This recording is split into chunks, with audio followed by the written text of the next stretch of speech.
Come and get started on a new mission, a new direction, a new intention. Welcome to 5.8G Alive at Connections 50 Plus. I am Harridan Joseph Brathwaite. And I am Jennifer Gibbons Joseph, catering to all your prospects in the third act of life. Economic well-being, social gratification, personal fulfillment. Join us on Wednesday at 6 p.m.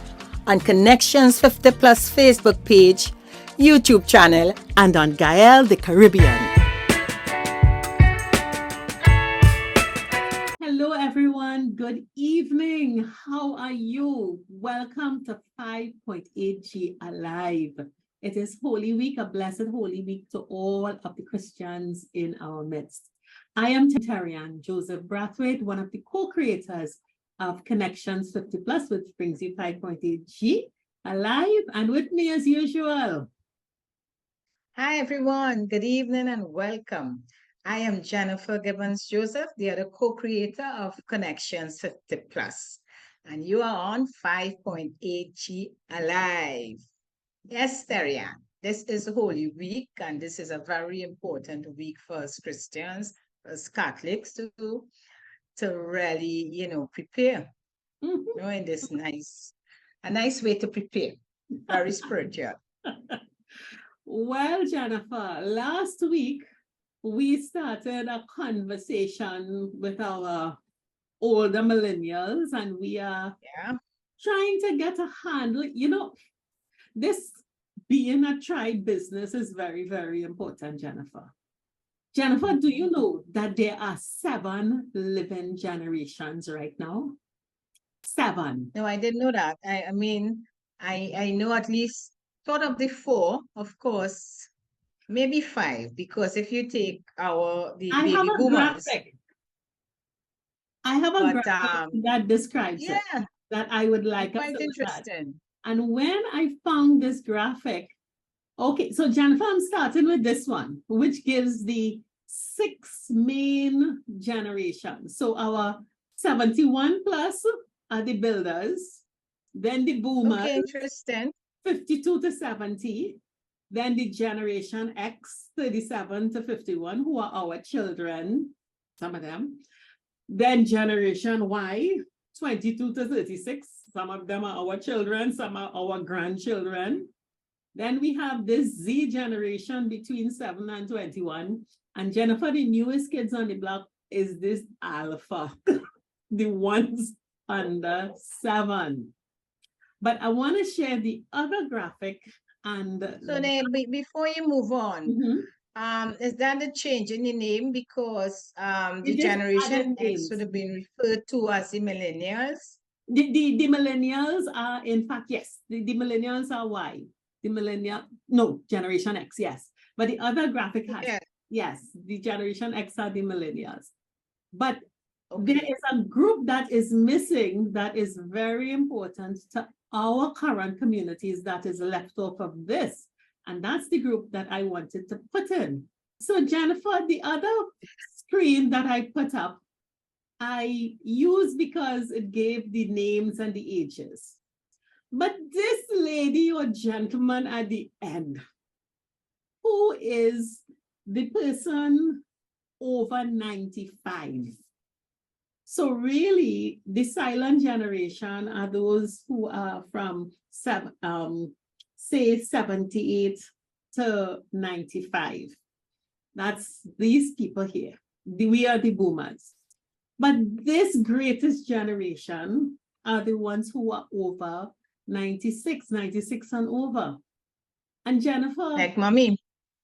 Exactly. And how many of us have great grannies?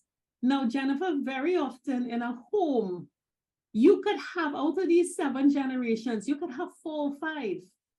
And like you, a boomer, and a grandchild that is an alpha, when your grandchild... No, as you speak, that's definitely, that's a fact, because if you use my family, for example, with my mom, who is 101, yes, my eldest sister, who may be between 78 and 95, 50, you know, a daughter 50, who would have sister who I have her son actually. Yeah. Yeah. So So you have a son or daughter who is 50.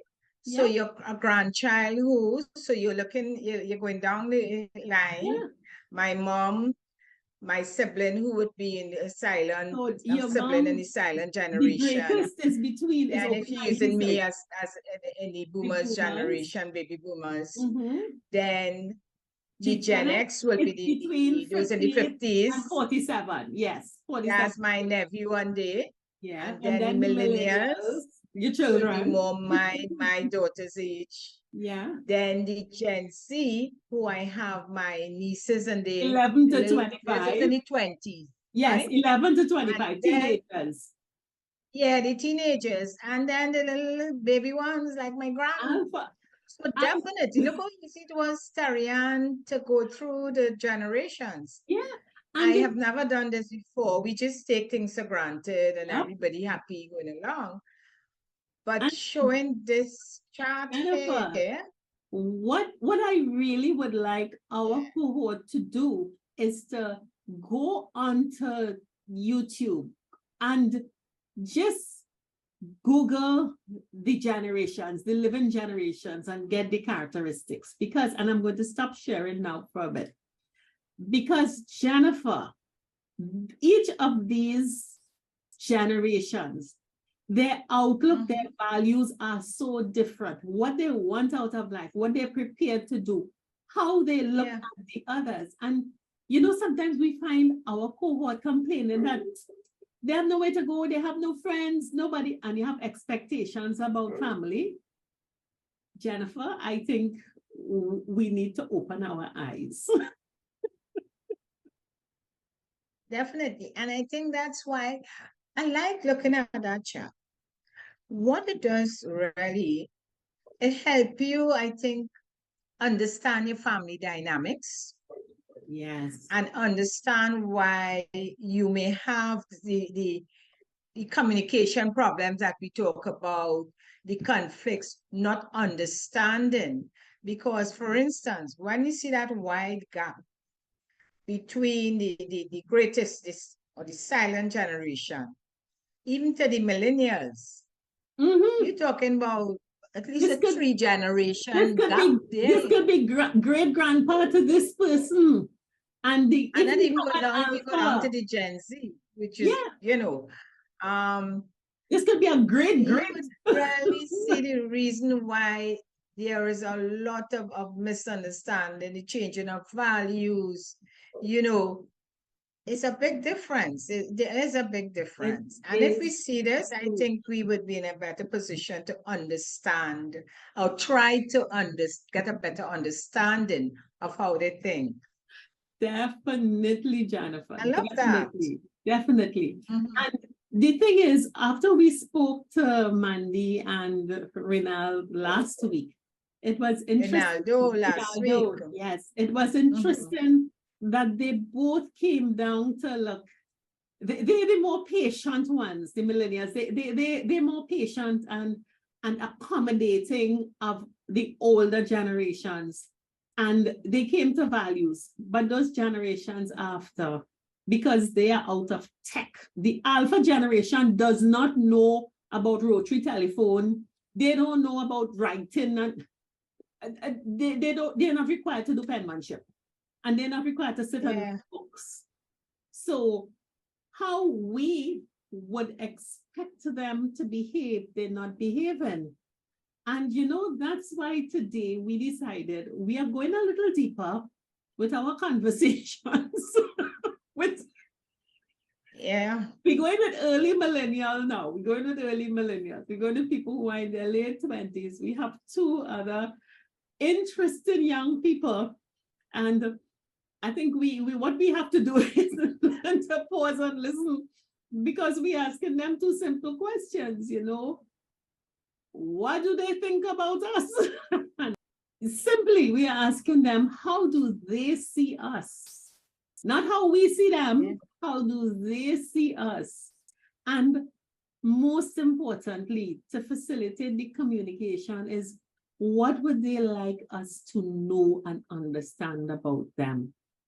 Because Jennifer, if we don't build the bridge, we will be very isolated in a little moat. Anyway, let's go have this conversation and come back and let's let us, as Prangalang used to say, we will learn something. Yep, I'm sure we'll learn a lot. Okay, great. So, audience, we have some more young'uns with us. And we're going a little younger than we did last week because we really, Jennifer, we really do believe that it's important for us to listen to the younger generation. So I'm going to start by first asking this young lady and this young gentleman to just introduce themselves very briefly. And in the modern age, I'm going to go with the gentleman first. My name is Tevin Comissiong. I am 30 years old. I am a design consultant and entrepreneur. I am married with one child. Mercedes? Well, I'm Mercedes Harridan. I am an attorney at law litigation, to be more exact. I will be 30 in a month, not married or any kids. But aside from being an attorney, I decide I also like to bake. So, you know, hopefully that could be my entrepreneurial side to it. So, yeah. Right off the bat, we're seeing, Jennifer, and for you all, that you have no problems having multiple careers and multiple definitions of what is life. Is that? Absolutely not. No, absolutely not. Yeah. Do we look strange in this long lifetime career that we? What is your view of that? I know I'm going off the script, but what is your views of that? Well, I have no choice. When I came out of school, I think I came straight into a recession. From that recession, it was hard to get a job. So the job I was able to acquire, I just stayed in it. But with that, I was paid a low wage. So to make ends meet and to make life, you know, comfortable for yourself, you have to pick up another job and so on. And so it was kind of like no choice for me to make, you know, to live a comfortable life. Right? And it was not difficult going onto the entrepreneurial stream. No, it was very difficult. It was very difficult. You'll probably hear it going along. It was a roller coaster. That's like good. And Mercedes? I think for me, it was always in comparison to thinking of the older, not for lack of a better word, older generation to our time. You know, you grew up hearing your parents and your grandparents sticking in one profession. Usually that the job that they enter is the job that they tend to stay in for most or all of their life. And I think growing up, my personality never led me to that because I was always somebody who was interested in doing many different things. I mean, when I was small, I will admit my dream was never to become an attorney. My dream is to become a pilot, and it still is today. So, you know, there are many things that I always like to do. You know, one minute I like to bake, I'm into flying. There at one point I wanted to be an accountant. I'm an attorney today, you know. So to me, I mean, I'm 30 years old and I would like to think that I have only just begun. This is just my foundation. But I mean, as Tevin, you know, pinpointed, you know, at the end of the day, you have to look at finances, you have to look at, you know, the job market, you have to look at what is available to you. Sometimes what you plan to do is not what goes with your way. So, I mean, at this point in time, I would like to think that I accomplished a lot and I'm heading on to the journey of where I'm headed to be. And earlier we were speaking, you, in fact, 3 months ago, you were in a completely different position. Correct. You know, I mean, I didn't think I would be where I am today up until 3 weeks ago. So, I mean, that is just an example to show you that life really does have an unexpected thing, you know. But I mean, once you're persistent and you know what you want to do, and you know you want to make money, you know, you will always be persistent and you will get where you want to be. Okay. What I'd like to ask you, did your parents, for both of you, Did your parents have influenced your choice of careers? No. I would say no. My parents always allowed us to pick whatever it is that we wanted to do. But if I have to say, did they help guide me in terms of being that support, being that backbone, being that motivator, then yes. But in terms of the profession in itself, what me or my sisters wanted to do, no, we were always open to choose what or how many things we wanted to do or not do. For me, Tevin, it was, what would you say? well, I knew what I'm going to say it like I knew. I was interested in drawing homes when I was in standard 1. Never knew what it actually meant. I remember asking my father, like, is there a profession for like drawing? Because I like drawing, right? And he was like, there is someone who gets paid very well for drawing, which is called an architect. I looked it up in the encyclopedia, and I was intrigued. And from that day, I just started to sketch and, build up that skill, right? But in terms of pushing you in that direction or helping you develop yourself, no. That was purely on me. All the decisions I would have made would have been on my own. It's not until I got into Form 5 where the assistants really came in to help me get my first job. But after that, it was basically me, navigating the waters with my own career and stuff like that. So I would say I didn't really have that support. I had some from my mom, but otherwise it was, and I guess it's because it's a profession that not many people know architects personally. Yeah. So it's a bit harder to help you along the way, or it's harder to get in contact with an architect who would necessarily want to help someone who hasn't gone through the route of obtaining a degree and stuff like that. So it was a little difficult, but I managed, and yeah. Great. So you're in a show called 5.8 Year Life, where we are focused on making life better for people in the 50 to 80 age group. And very often we dump, or we love, or we smother. We do all kinds of things to you all as I would say, the cusp of the Gen X millennials. You're a mix of the two.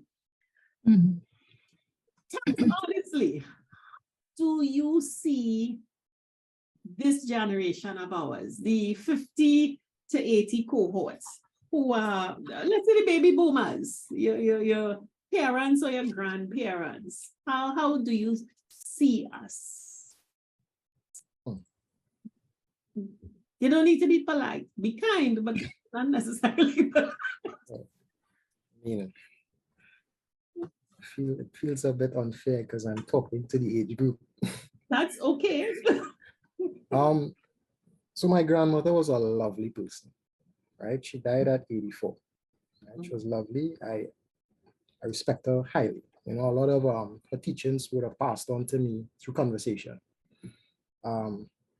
My grandfather was the opposite, right? He had a very toxic approach for males. That being said, my parents, same thing probably would have passed on to my dad to a point.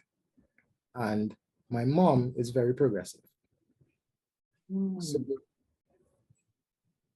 when you say toxic on the male and the masculine side, what do you mean?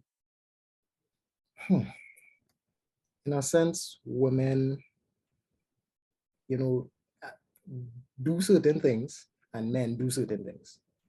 So men provide and stuff like that. Women are nurturers and take care of children and stuff like that. And that's not something I entirely agree with, because 40 years ago, 50, 60 years ago, men were the main providers. Women would usually be home taking care of the children. But today, women are not home. They are working alongside men. So to me, it's a bit unfair to say that men are the breadwinners when, the women are also out there bringing home money, bringing in the money, and have to take care of children and, put food on the table and stuff like that. So to me, it's not very progressive. And in a sense, it kind of perpetuates a cycle of that toxic, approach, especially in a time where we're trying to go forward with equality and stuff like that, So for me, perpetuating it in a conversation with a younger generation and beyond is like breeding that toxicity, and for me, I believe in breaking the cycle, and we'll say I have a daughter. So I don't want her to grow up believing, your place is in a house or in the kitchen. That's very regressive, I'll come back to that. I love, there's a lot that we can go into there. But Mercedes, what's your view of our cohort? Thank you, Tevin. I would say that I agree 100% with Tevin, but you see, I guess in my situation, from my experience, I would say your generation is what made me where I am today because of how I was brought up. Remember, like I always say, I would not be who I am today if it wasn't for my parents or my grandmother, I would say, because it was from them instilling certain rules that made me who I am today. Sometimes when you're young and you sit down and you think, oh gosh, why can't I go outside to play, or why can't do this and why can't do that? And then, 10, 15 years after, you look back and you say, thank God my parents brought me up this way. Thank God they made me do this. Thank God they made me do that, because it would have carried my direction elsewhere. So, I feel like every generation has its good and its bad, but I feel like that generation made me who I am today. And so far, I really have no regrets out of it. But I do understand where he is coming from, because I do know a lot of people who are stuck into that mentality of women must be this way and men must be that way. But in my family, it was really not like that. Women will do as equally as, anybody could achieve anything or learn anything, or, So those generations is what made me where I am today. I will admit I'm starting to lose hope in my own generation a little bit. I will admit, so that's why I'm saying that there's good and bad in every generation. What would you say, Mercedes, in terms, and I know when we say bad, you don't mean it as terrible. It's just maybe areas that you saw, it could have been different. What aspects you seeing that could make a difference or would have made a difference in terms of you growing up, about what is happening now?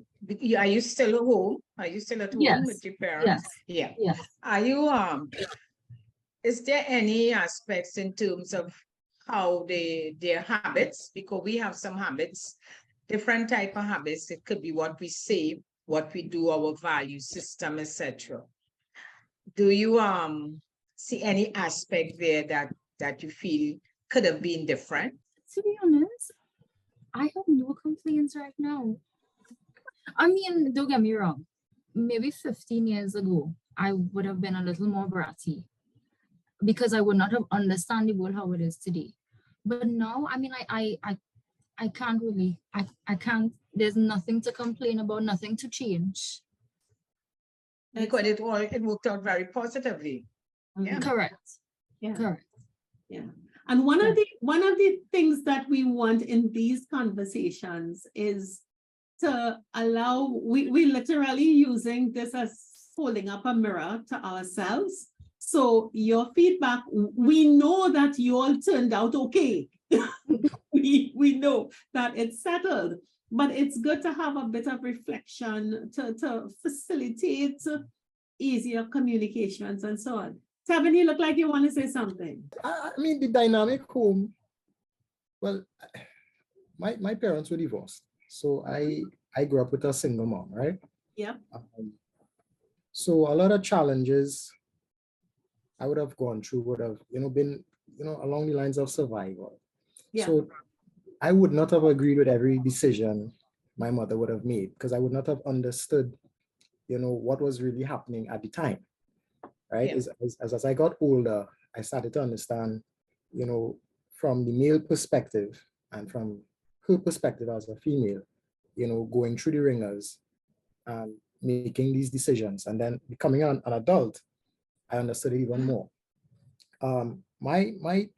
What I think could have been handled differently on my parents' side, both parents' side, is the way they communicate.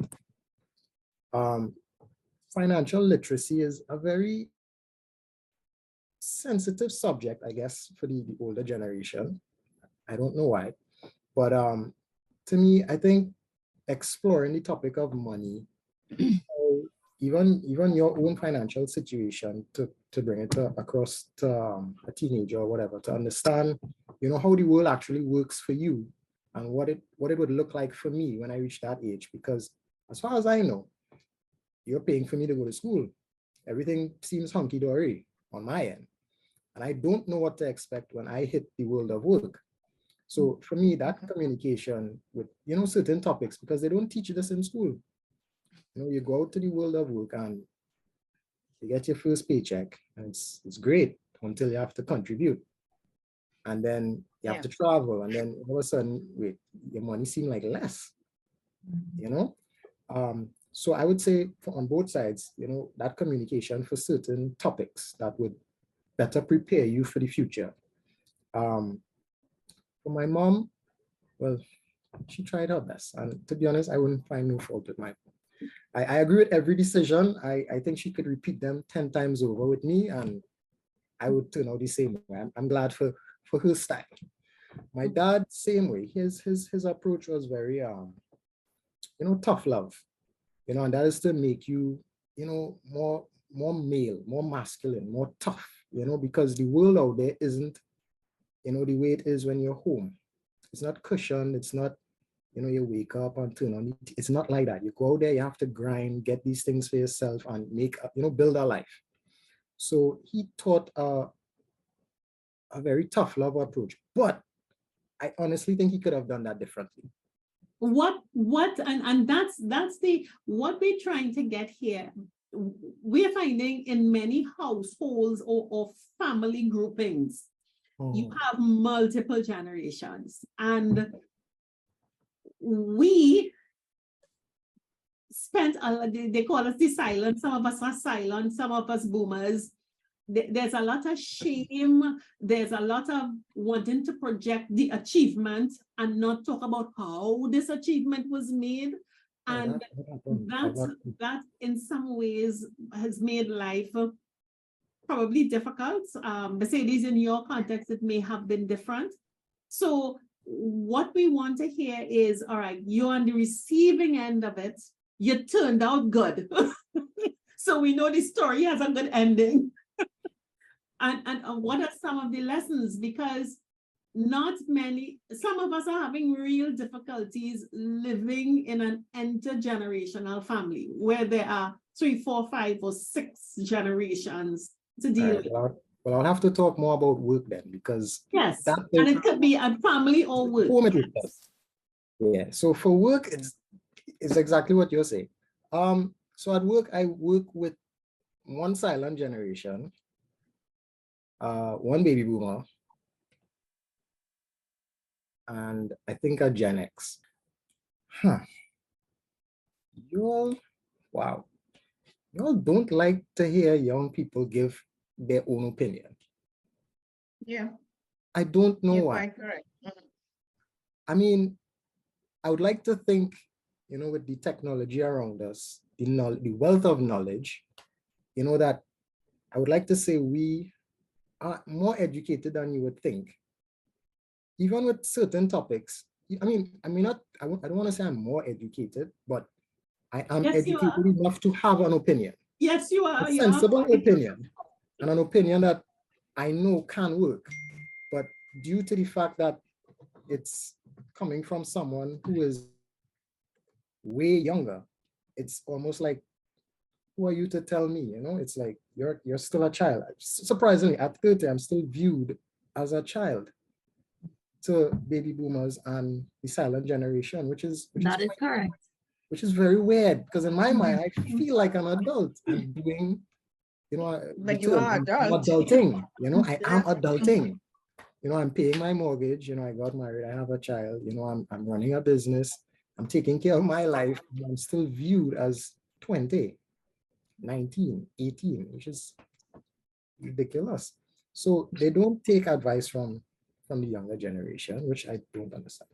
And how we communicate, for some reason, there's a huge barrier in how you all would perceive the information to how we would try to bring it across.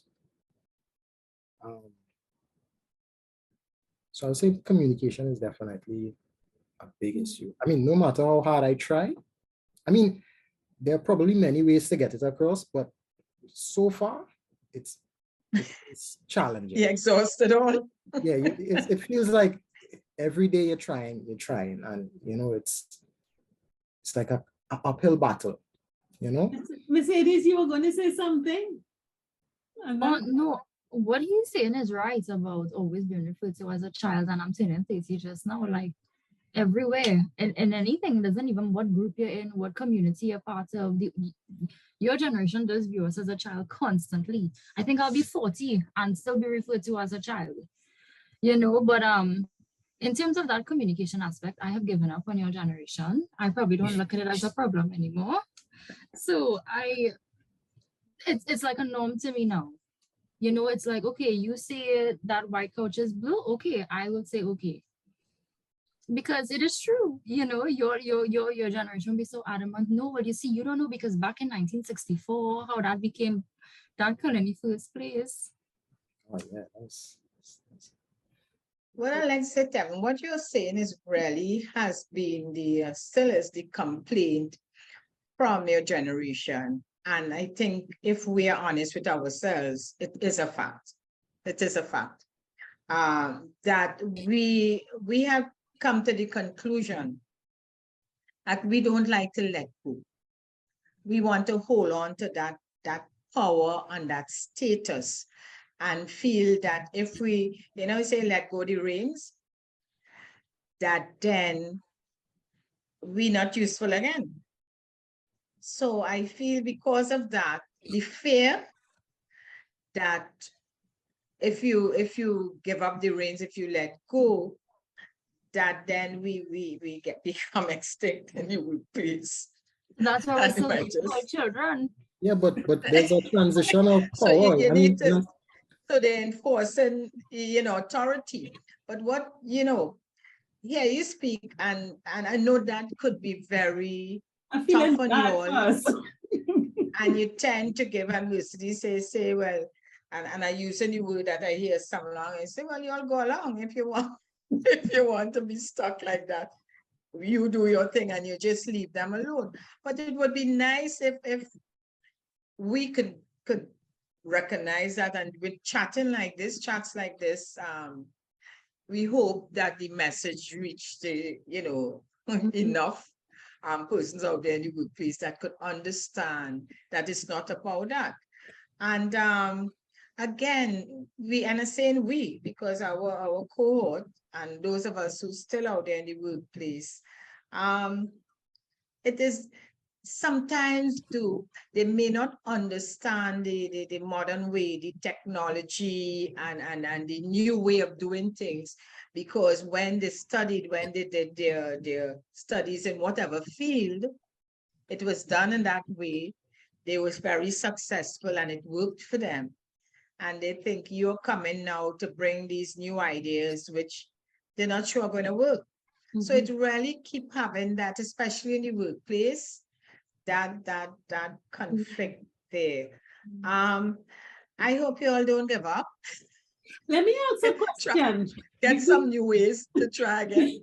Before we get there, before we get to not giving up, I want to get into the mind of a Mercedes. When you say, well, okay, the door is blue, and Tevin, when you were like, what's wrong with you all? There is something that I know is going on in your heads about that. Pack them up in the corner.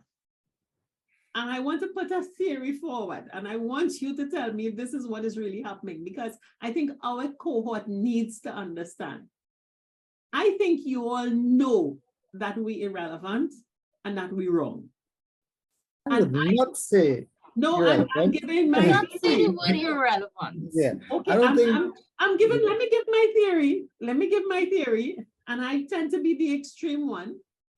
So we are there with our not optimal way of doing things. And because you all are sharper, you know the modern way and you understand how it could be done smart. You all understand AI, artificial intelligence. ChatGPT is not a threat to you. You would look at something and figure it out in an hour, where we will take 2 weeks to figure it out. So what is it that makes you not get angry at us being in your way, but that allows you to sit back and say, well, okay, the door is blue.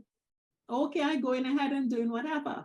What is it that you see in us that makes you just decide to leave us alone and be polite because you're well brought up? Conversations with the older generation, silent baby boomers, Gen X, you realize it is what it is, and you start to understand the pattern, right? You know it's eventually going to phase out. It's just a matter of time. So instead of fighting it, what you try to do is you try to make changes. I must say that you're counting the years. Yeah, you know, You're counting down the years. it's going to Just teasing you. Sorry, I had to say that, Tevin. Go ahead. So for me, like, all right, I tend to mesh the knowledge of the prior generations with the modern day theories, right? And you try to find a solution, because to me, problems are always there. It's finding a proper solution to go forward is the problem, right? The older generation sees it one way, the younger generation sees it a different way. But sometimes you need that you know, the old and the new brought together to make it go through. So understanding that, I really don't fight it, because I know eventually you're going to be wrong, and then I'm going to get to put my point across. So just knowing that, just as you said, counting it, I know at some point I'm going to get my piece in, but it's always going to be like that until you exit the workforce. So I wouldn't say you're irrelevant. You're very relevant. Eventually you won't be there. It's very relevant to me, because the way I built my career was off of experience. And you know, that's the next thing too. The baby boomers, it was coming back to the achievement aspect. They push this lifestyle of, you know, you go to school, get a degree, you come out to the world, and boom, life is made, right? And for those of you who can't, it seems like, yeah, you know, you're gonna be a garbage man, or shoveling dirt. Like, I didn't like that. To me, when I was going to school, it wasn't, you know, like a good thing to pick up a trade. It seemed like that's very low end. You know, if you want a good life, you have to become a doctor, a lawyer, you know, an architect, an engineer, that sort of thing. And some of us, yes, we want to be engineers, but we are not, you know, picking up the schoolwork that is currently being served to us. Some of us technical, not the engineer. Yeah, not technical, not, and some of us actually could pick up the work academically, but not the way it's being served, you know? So for me, I work better when I read books. So I learned a lot on my own versus when I was in school, right? But obviously, if I have to go through, you know, the school curriculum, I would have a hard time, because you're testing me on something that you want to teach me. It's not necessarily something that I want to learn. One example would be algebra. Like, I mean, I did it, but I don't understand why I had to be forced to learn it. You know, it's not that relevant to me. I wanted to do physics and, you know, stuff like that, but it wasn't coupled with my subjects. So I had to take it up as a finish the syllabus. Finish the syllabus. I had to finish the syllabus, you know. But the things I wanted to learn really was not taught in school. Mercedes, what is your workplace? Well, going back to your points, where Tevin was speaking, where you mentioned about, you know, looking at you all as irrelevant and wrong, I think was the two terms you use. I mean, you don't give yourself enough credit because I mean, I would like to say up until today, before I left work, I still learn or rely on your generation. And I'm not talking about the workplace. I'm talking about the workplace. I'm talking about at home. I'm talking about anything in aspects of life. But just as how I will sit down and listen to you, teach me, you don't like to sit down and listen to me, teach you something too. And I think that is where the problem lies with the communication. So it's not even about, you know, we feel like you all know it all, or I feel like our generation know it all. I think we both know equally to help each other. But it's just that one generation is willing to learn. Or it's not that we're willing to learn, we have to learn. You know, the saying, you know, like, you know, I'm older, so you must listen to me. But, you know, you don't listen to us. And I think that is where the problem lies in every setting. It doesn't matter which setting it falls into. So I think that is the main issue.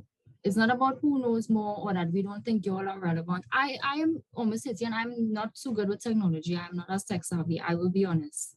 So it's not even about who knows more or who's more versed in this. So it's just that we equally know. It's just that we could take a book and take a page in each other's book. But it's who is willing to listen. Who is willing to listen? Share the information. Yeah. No, sometimes we willing to share the information, but you don't want to listen. You know, you're young, you're children. We're heading into 30 years old and we're children. You have children and a wife, and you're still a child. And you still feel like a child. Correct. I have friends who feel like children still because, I mean, they don't think they could survive without their parents. You know, and they are 30 plus. And I think we set it up like that. Jennifer, you don't think so? We set it up like that. Because you want to be, you want to feel relevant. Because you want to feel relevant. Again, it's control. I always look at it as control. So I agree, definitely, and it came out last week in our conversation with Ronaldo. They were more polite. That we need to listen more. We really need to listen and stop believing that we must give our opinion on something. We must have my mom used to say to us, like, you must have the last say. Don't care what is being told you. And going back, yes, Tevin, I believe we also want to maintain that control. We're not seeing you all as adults, even if you have your own family. We still want to be involved in giving our opinion and should try to say, make suggestions. Let me say it nicely. Make the suggestions as how we feel our grands should be brought up. You know, and it is very difficult to just watch on when you're not in agreement with the way, you know, things are being done. And this is a very hard lesson, I think, for us to learn. You know? It is. I mean, it's easy to break the cycle, but not all of us could break that cycle. Like, yeah, I think we have to, as millennials and Gen Z, we have to show you all we are, you know, capable. But that comes with, you know, financial literacy and financial stability. I mean, if you're unable to handle yourself financially, you're going to have to rely on your parent. Yeah. So until you have that under control, you cannot break the cycle because you still have to ask mom and dad for help, you know? So that's why I said, for me, I had no choice but to pick up, you know, an entrepreneurial spirit and go out there and try to make it, because like I said, I came into the recession and I went back into another recession with COVID. So for me, it's about grinding to try and show to the older generation that I'm capable of, you know, taking on the mantle when that time comes, because I would like to believe I've done good for 30, you know, given the circumstances that I would have faced. And yet still, it's still not enough, you know, to some. Yeah. You know? it's somewhere along the lines you're still failing. You still seem like you don't know. I mean, That is true. I don't think I know everything, but give us credit, give us some credit. What? It's like you're good, but you're not great. You're not good enough. Because Yeah. of that, because when I was that age, oh, I was on the moon. You're with the best of the generations. I highly doubt that.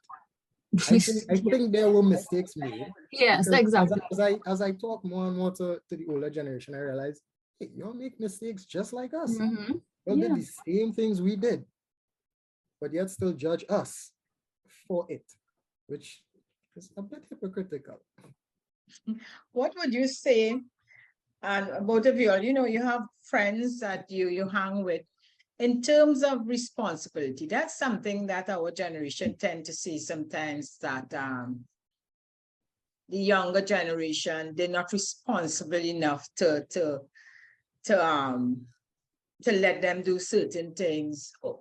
And you spoke about financial literacy, and we tend to be very secretive. And the reason why sometimes you don't really discuss finances or really say this, your state of your financial situation, is because we believe maybe they're not ready yet. They may not understand. Although you're this age and you may be, you all are both professionals in your own right, we still feel that you're not ready yet to take on certain responsibilities. What you would say on that? I wouldn't say that is based on generation. I would say that's based on a person, because I mean, I have people in my generation who are fairly responsible, and yet I know people in your generation who are not. So I would not say that that is based on generation at all. I think that is based on the person themselves, their background, their interests, where they see themselves, how responsible they are within themselves, not from a generation. Okay. Tevin, you feel the same way, Anna? Well, in my generation, I agree with Mercedes. Some are financially literate, but that's from who I know. They wanted that, so they had to go out there and seek it, right? It wasn't passed down. The older generation that I come across, the silent generation freely talks about, finances. They talk about how it was, in World War II or whatever back then, how money was, how in the war. Yeah, how things were, how great it was, even after the war, flying out, this, that, whatever, right? But the baby boomer generation, at least who I would have encountered, they had a lot of fear around talking about finances. So you want to talk to them about stocks, it's, insurance as a scam, stuff like, it's like how do I get to a point of financial stability by just working? Like there has to be other routes, because I'm not going to make enough, to retire. So what do I do? Save for a rainy day. Oh wow, that's real helpful. I don't even know what is the rainy day until that rainy day comes. So that's what I mean by, it's kind of like secretive, because you all would have gone through certain hurdles. So you would better understand what a rainy day is. That rainy day to me is what, a day I do get paid. What, I can't buy lunch. Like, what is the rainy day? And you really mean if you lose your job? Well, that's very different. That's being able to save. That's being able to save for 6 months. That's not saving 1 month. So those topics we didn't really have. We learned it. Our generation had to learn it. I learned it because of business, right? So that's what I meant with the secrecy take. I think that could have been a lot better. Mercedes and Tevin, this is I think you've said some truths that it's like, oh gosh, Jennifer, we have to do better. But I'm looking at time. It's not only listen. It's we have to respect and appreciate that we brought you up to be these. We sent you to school, wherever the school was. It could have been school of life, how to negotiate life, or school of tertiary education and degree, or school of tech voc. But we are the parents who molded you and shaped you so that you can learn and can adapt and have the capacity that you have. And we're almost afraid to face the capacity and have it come to us to improve us. And I really do think that's one of our, I don't think we are right off, but there are things about us. But what you're talking to an audience of 5.8G people who are responding beautifully to this program, this series where we're talking to the other generations. What are two things that you really want us to understand about you, that you believe that we just don't get? One, we are not children. That was one. Biggest one. We are not kids. Even if we are not fully there, we want to be adults. You know, we want to gain that freedom and, you know, live on our own. I don't think anybody wants to, you know, be home. I don't think anybody wants to. You want to have that sort of independence. You know, you live on your terms or whatever it may be, right? The second one would be what you also know about us is we are capable. We are capable of, you know, making better on your decisions or making better on what you would have done. Because I know you don't want it to go down. You want us to improve on it. And we are fully capable. You know, with the right tools and teachings and conversations, we'll be able to, you know, take what you've laid down, the foundation, and, you know, carry it into the future for the generation, well, I would say after Gen Z, because in a sense they would be Alpha, they're alpha, yeah, alpha. because They Gen Z is understand like, right now. yeah. So we would be able to, you know, shape and mold something even better for them, because we are in this technological era and we are more equipped also to with the Gen Z to, you know, guide us into that future. And I think with your teachings and allowing us to actually take the reins from a younger age, or at least allow us some experience from a younger age, we will be better equipped to handle and make political, you know, decisions, business decisions, stuff like that. Because not many millennials sit in managerial positions. Yeah. Okay, Mercedes, what are your two? I second Tevin. He basically explained what we were talking about. But I mean, to reiterate what you said, you know, you are the ones who sent us to school, regardless of whatever it was. You are the ones who molded us and made us what we are today. So why is it that you cannot believe and trust that we will be okay? It's time to let, you know, the bird out the nest now, as you rightfully said. So if you brought us where we are today and we are 30 years old plus and we are okay, why wouldn't we be okay in 10 years? You know, I mean, you said it yourself. You said it yourself. Yeah.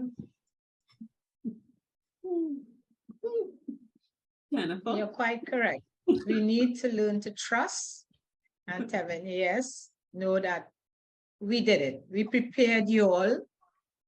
So just leave you alone and not get scared thinking that you're going to fail. I think that too, the fear that, oh gosh, you mightn't make it. We can't hand over the treasury. We can't hand over the treasury. Yeah. We can't put them on the bank account. And as an entrepreneur, if you feel you're not doing things, you're not seeing the results early, you know, they tend not to see the results early because many of us had this salaried job that don't matter what, at the end of the month you're getting a salary.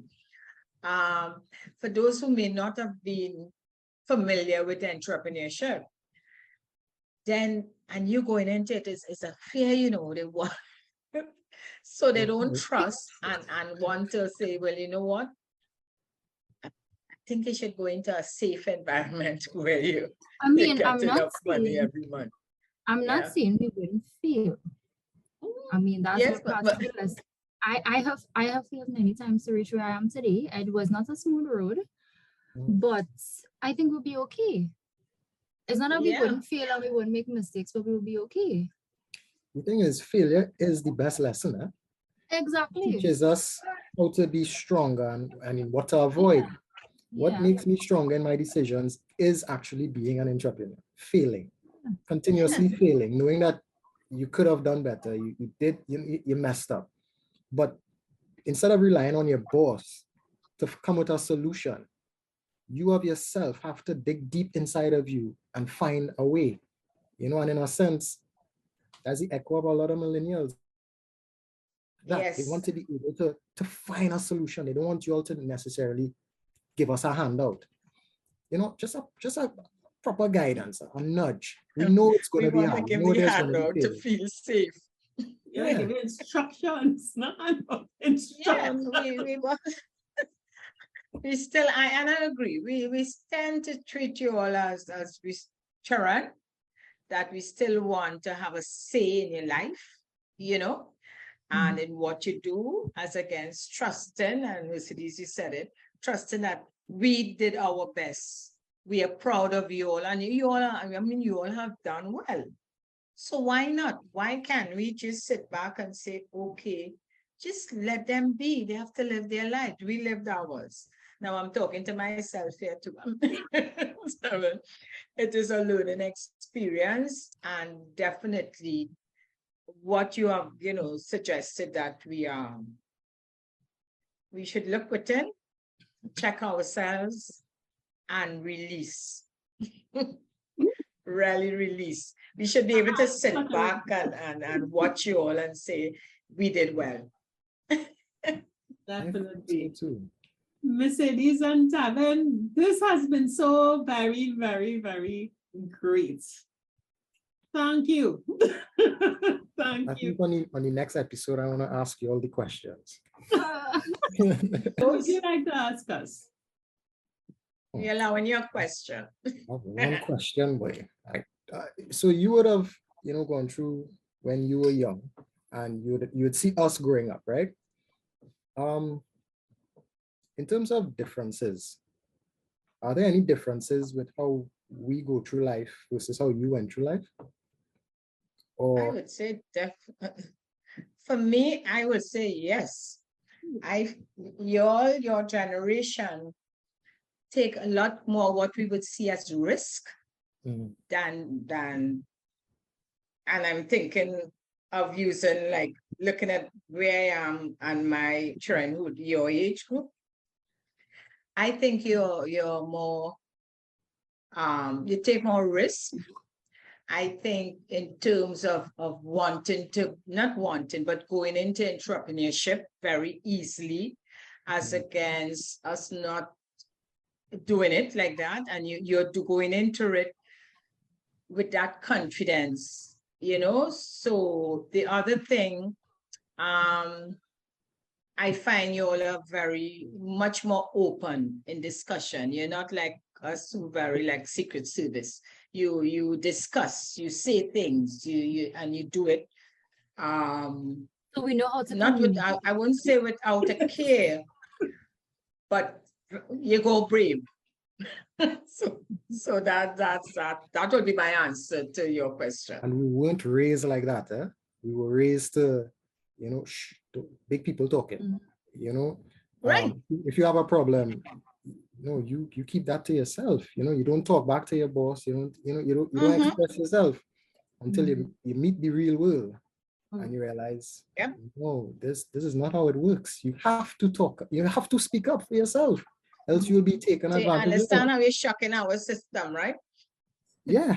I would tell you that it is, I suppose there's a 10-year gap between Jennifer and I am a boomer, but I could also morph into Gen X. And so I made conscious decisions while raising my children, and they were under my total control to be nice and liberal and, progressive and so on. And when they turned on me and I realized that I was talking to adults and I didn't have children, Yeah, it most happens like that. difficult thing for me to do is sometimes to bite my tongue and shut up and let this experiment play out. There are nuts that literally go into my stomach and I'm listening to you all and the nuts are there. And there are sleepless nights. They are like, they know what they're doing.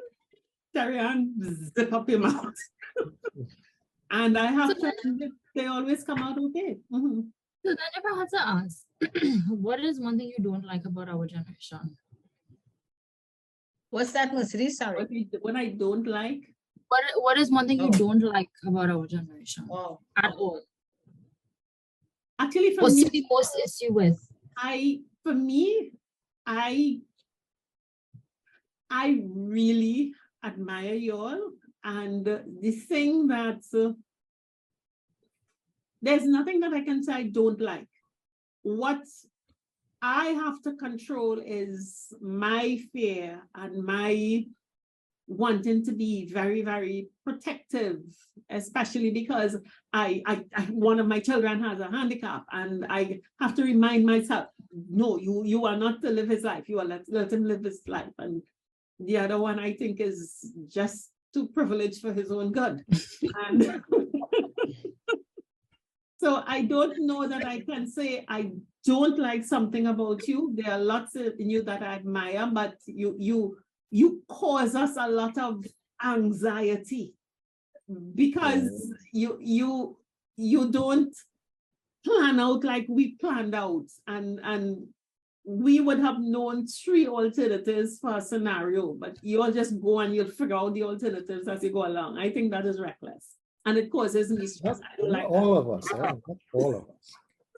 What I would say, like Terran, and as she said, we have a 10-year gap. My children are much older. And there is nothing, I wouldn't say I don't like anything. Again, I have to keep, they have me in check. And the check is that I keep praying because certain decisions, so God, you know. Choice of partners, Jennifer. Choice of partners. It have me very anxious because one of my daughters, similar to you, Tevin, is very much an entrepreneur. I say, oh gosh, because you just have me scared because and she has a young daughter. What you'll do, you have no money. What you will do because again, and I was told that I want to put them in a nice little box, you know, the nice little box that you have the job, you're a professional, you earn for this money and you do X, Y, and Z. And like they say, the box have no fun in it. It's tricky. No, it don't have any freedom. You're just like you're stuck doing the same thing. And they say, I want to see the not like us. We will stay in a job. We stayed in a job for your whole life. You understand? Very safe. So it's nothing I don't like. And but it's an acceptance of the new way of life, I would say. But I love how they've turned out. I'm just scared. I'm just scared. Anxious. You know? Anxious. But I can't say I don't like anything. I'm really not upset about anything they have done. I'm just scared a bit. I think us millennials need to have a group meeting. For us to share, you know, our experiences to, you know, help each other go along, because some of us may have a harder time, you know, getting through with the adults and interpreting the information to go forward, while some of us have already captivated that information and already, you know, applying it, you know, like Mercedes and myself and many others. But I would have to say, I love how you all collaborate with each other. We don't know about that. It doesn't matter your field. I love how you all talk to each other and support each other. And I think that is why you all look at us and say, yeah, the door is blue, go ahead. Yeah, we know. Oh my God, this is so great. So great. Thank you. Jennifer? All the best. You all are doing great, Mr. D. Tevin. You all are on a great path. Yeah. I am sure your parents very, very proud. They may not, they may be a bit scared about the future, but they're very proud. And it is really beautiful, chatting with you all and hearing your views and how you see us. And I am very, very sure our audience, our cohort listening in, be very, very happy and have learned a lot from you all and what you have shared. Yeah. So thank you. And we are here if you ever need to bounce something off of our old boots. No, well, that's why we like talking with you guys, it helps us. So exactly. Yeah. but listen to us too, when we have our opinion, Definitely. I don't know, these conversations with these young people. How we coming out? Yeah, we have to face the reality of the stage we're at, And because we want it to work, we love our children and they love us, and we will really like to see that they move on happy and we move on happy too. Without being scared about the future. I think that's it. Yeah. We prepared good successors and we need to leave them to take over that second act stage. They will be fine. And we need to go mind our business and build our third act stage. And when they come to us for advice, give the advice and let them go and choose how they will apply it. And don't try to control their lives. Don't try to control their lives, how they dress, how they eat, who they chose to go out with, when they come home, how they go in. And how they bringing up the grants. How they bringing up how they put him up, where they live. I know that will be tougher, but we heard them. Yeah, we heard Ronaldo and Mandy last week, and we heard, Tevin and this week. So, yeah. A lot of food for thought. Chill. Okay. See you guys. Bye. Bye. 50 Plus Tribe and follow us from Trinidad and Tobago and the Caribbean. Thank you for joining us on this Connections 50 Plus 5.8G Alive show. We hope you enjoyed the lively conversation and look forward to seeing you next week. Don't forget to like our Facebook page and subscribe to our YouTube channel. We really love getting your feedback. Bye for now.